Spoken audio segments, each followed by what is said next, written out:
年底选举除了9合1的选举，更有公民合决的公投。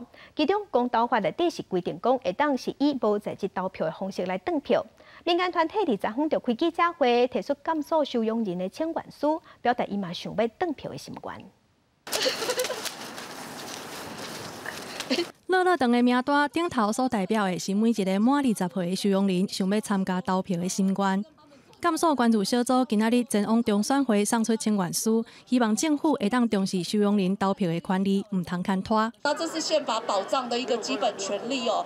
那可是到现在为止，其实我们监所的人都不能投票。那长期以来都是以不在籍投票作为一个理由怠惰。目前全台湾拢总有31间监所，2526个收容人人数，要求政府开放予因行使投票权。这当中户籍寄伫监所的，甚至有408个人。法扶基金会律师表示，铁窗仔内底的受刑人同款受到宪法的保障。受刑人不是国家的奴隶，受刑人是穿着囚服的国民。